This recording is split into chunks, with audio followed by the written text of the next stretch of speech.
I used to talk about politics a lot on this channel. I don't really anymore because politics is just the same old people backstabbing us, our elected officials throwing us under the bus, and presidents lying to us. But I feel like since I do talk about pop culture, there is an aspect of pop culture that needs to be addressed in this day and age. And I am all fired up about the gaslighting that they are trying to do to us again.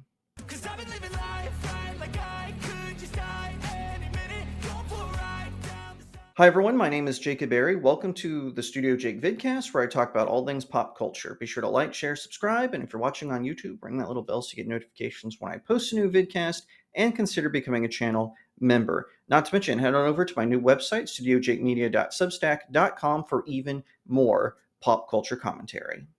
All right. So, like I said, I don't usually like to talk about politics on this channel anymore. I used to a lot more when I first got started way back in 2016, but I slowed it down because I realized that pop culture is just more interesting.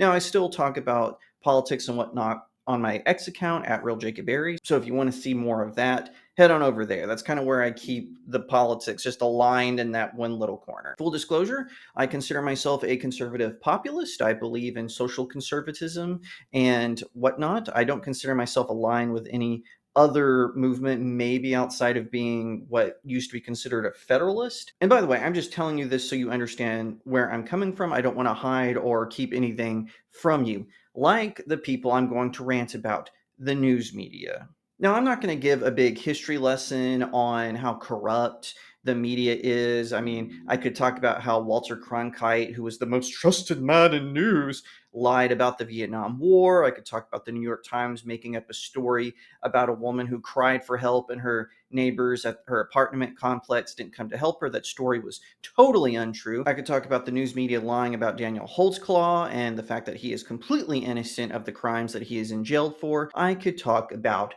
all of that. However, I'm going to do something more recent. I am going to talk about three specific things.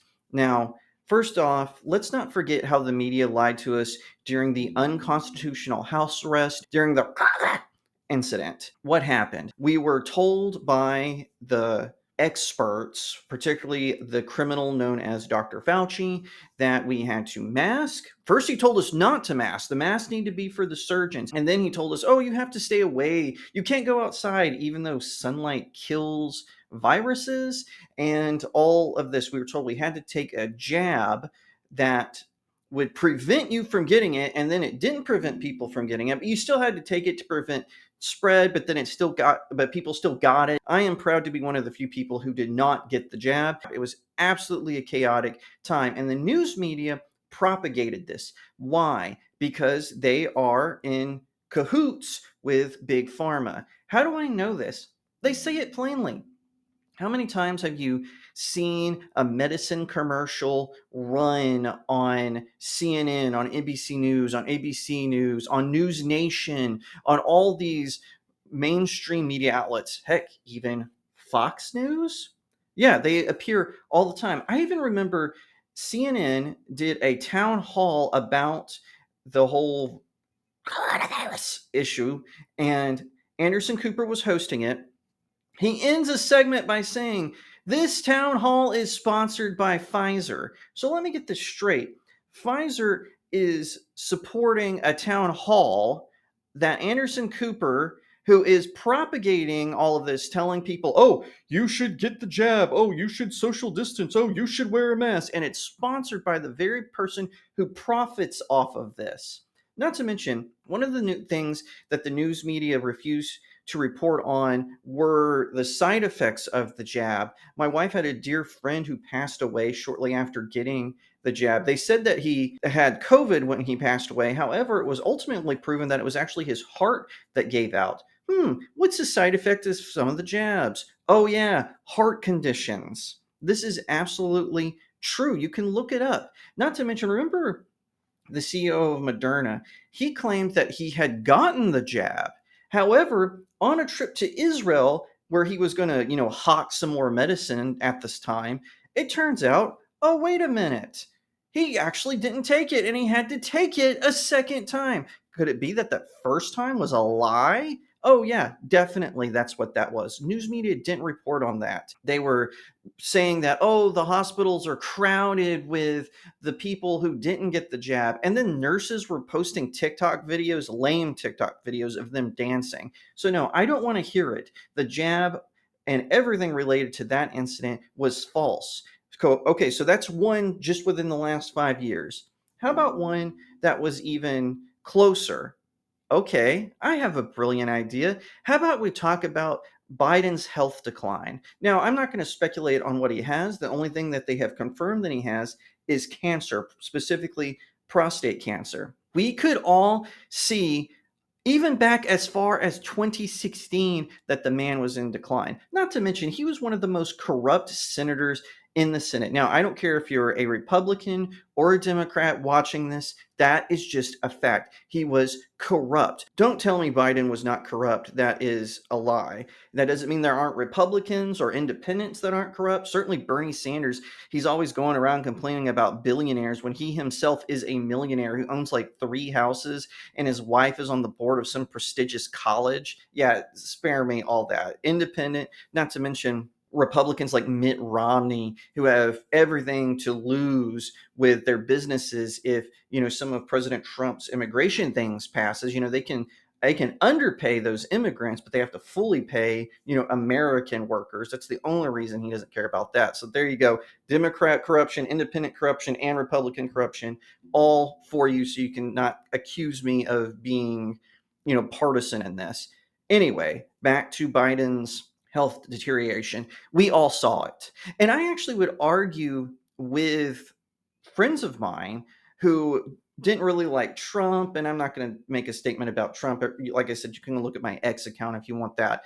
But they just didn't like Trump, so they would try to deny Biden's obvious decline. They fully bought into it. We saw how NBC was covering up, how ABC News was covering up. The View especially is covering it up. They're still trying to cover it up. Those cackling shrews knew. They all freaking knew. And I just think that it got out of control. And especially when they went up on, especially when Biden had his debate with President Trump, how it was so incredibly obvious that his decline was in overdrive. It was so freaking obvious watching him. And I have to give President Trump a little bit of credit here, how restrained he was. Because if it had been me, I would have been all over this corrupt stooge of a president.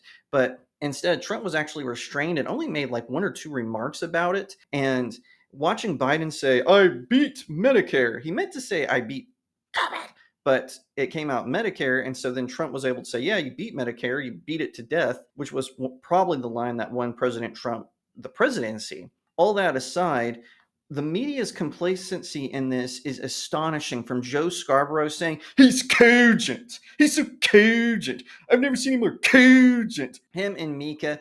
And then CNN had that bald guy, what's his name, Brian Stelter back. Remember, they fired Brian Stelter, but then they brought him back. I don't know why. His ratings were in the toilet when he hosted his show, but they brought him back for him to say, this is all cheap fakes. They're editing things and they're cheap, and because they're not deep fakes, they're just cheap fakes. He's just editing them out of order. Okay, whatever, Baldy. Point is, all of these networks were complicit in this. It was obvious, and they didn't do anything. Now, all of a sudden, they want to act like, oh, this is such a surprise. The White House was lying to us. Who knew? Who knew? Who knew? Oh, yeah, spare me. It's just like the end of the pandemic. Now they're wanting mercy all of a sudden. Now that all the stuff about how social distancing didn't help, masking was a farce, the jab does have all these potentially deadly side effects, they're all like, oh, let's just have forgiveness and reconciliation. No, no mercy for the media. None whatsoever. Especially people like Don Lemon and Cuomo, who were on there saying, oh, white people are the most dangerous people in the world. No, they don't get a lick of mercy. And to me, the most obvious gross reporter who is doing this is none other than CNN anchor Jake Tapper. This man is a scumbag. Yeah, I said it. He's a scumbag. This man is now trying to hawk a book co-written by Alex, I think his name is Thompson from Axios. Now, Alex actually did report on Biden's decline during the Biden administration, and he was mocked for it. He was cast aside. He was actually writing a different book at the time, and then he noticed this. And then Jake Tapper wants to grift off of Alex's hard work. What was Jake Tapper doing? Oh, yeah, he was busy smearing the January 6th political prisoners. He was telling people who didn't want to follow all the pandemic rules. He was attacking them. And oh, yeah, he was accusing people who were calling out Biden's cognitive and health decline, bullies basically, and saying that Biden had a stutter. Biden has never had a stutter in his life. Just watch him on the Senate floor, his old stuff going back, I don't know, 1,000 years from when he was in the Senate. And now Jake Tapper wants to say, oh, I was misled. I should have done better. Yeah, you should have, Jake Tapper. People trust you at CNN, not so much anymore, thanks to scumbags like you. And now you want to grift off of Alex's book. You want to claim you apologize to Laura Trump for calling her a bully. And whatever, like, again, whatever you think about the Trumps, what Jake Tapper did was wrong. He is a sleazy propagandist, and now he's been caught with his hand in the cookie jar, so he's grifting off Alex's book to make himself some sort of mea culpa. He's a scumbag, and he should be fired from CNN. Yeah, I said it. I'm calling for his firing, not just for his firing. Cuomo, Don Lemon, which I know he's independent, so you probably can't fire him, but all of these people, April O'Brien, the cackling shrews of The View, Caitlin Hunt, all of these reporters who are out there defending Biden and saying he's cogent. He's cogent. I've never seen him a cogent. Joe Scarborough and his wife, I guess, Mika Brzezinski, all of them should be fired. And quite frankly, all of these media outlets should be investigated for fraud. They should be investigated for false advertising. And yes, some of them should be investigated for treason. Yes, what they perpetuated during the pandemic, during Biden's administration, and now in the fallout of the Biden administration, that equates to treason. All of them that perpetuated that lie should be investigated, especially those who tried to tell us that he was in perfect health. And now they're even trying to lie about what's going on in South Africa. White Afrikaans, Boers, they are being systematically targeted, and they're all in denial about it. They're making excuses, even though politicians in South Africa are literally chanting, kill the Boer, kill the white farmer. And it's no different than when Cenk Uygur of the Young Turks was denying the Armenian genocide, or when other people who are online are denying the Jewish Holocaust during World War II. We all know those are historical events.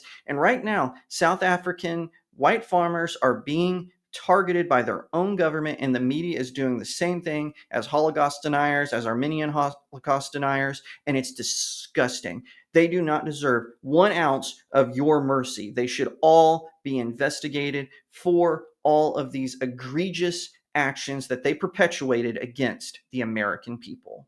If you liked that video, be sure to give it a like, share it out to all your friends, leave me a comment and tell me what you think, and subscribe. If you're watching on YouTube, ring that little bell to get notifications when I post a new vidcast, and consider becoming a channel member. If you want to support the channel, head on over to my new website, studiojakemedia.substack.com. You can read most of my articles for free, but if you do a paid subscription, you can unlock different award tiers and different perks. It would really help me out. Thank you in advance. You can also purchase my books there in the creatively titled Buy My Books section. If you want to know more about my books, head on over to my locals community, studiojakemedia.locals.com, and you can also read my poems and short stories there for free. Once again, thank you so much for watching, and I'll see you next time right here on Studio Jake.